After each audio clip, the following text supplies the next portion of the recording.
প্রযুক্তিগতভাবে ডেভেলপ করে এন্টারপ্রেনার হয়, তাহলে তাদেরকে তো চুরি করতে হবে না।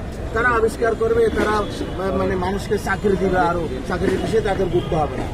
এখন হচ্ছে এগুলোর জন্য আপনার সুষ্ঠু পরিকল্পনা।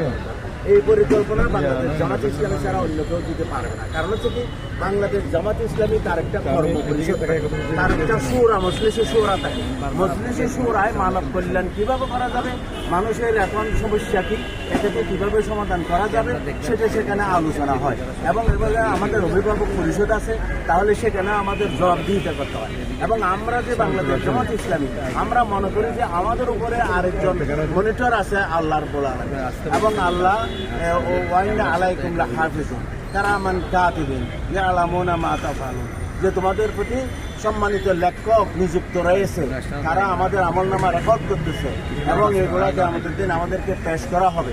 এবং ওয়াকুল্লা ইনসানিনাল জামনাহু তুআরাহু ফি উনুকিহি ওয়া নুখরিজু লাহু ইয়াওমাল কিয়ামাতি কিতাবান ইয়ালকাহু মানশুরা। প্রত্যেক মানুষের গলায় তার আমলনামা ঝুলিয়ে রাখা হয়েছে এবং কিয়ামতের দিন এটা একটা লিপিতে আবার উপস্থাপন করা হবে এবং বলা হবে যে ইকরা কিতাবাহা কিতাবাকা কামা বানাসিকাল ইয়াওমা আলাইকা হাসিব, যে তোমার এই যে আমলনামার কিতাব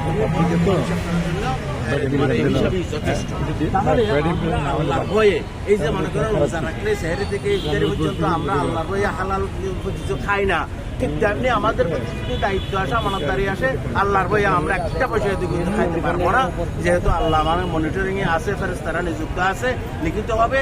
এবং এটার উপরেই দুনিয়ায় তো মানে ক্ষণস্থায়ী, আখিরাত হচ্ছে স্থায়ী জীবন, তো আখিরাত হচ্ছে জান্নাত অথবা জাহান্নাম। এই দুনিয়াতেই মানুষকে বাছাই করবে আল্লাহ, কে জান্নাতে যাবে কে জাহান্নামে যাবে। যারা আল্লাহর বিধান অনুসারে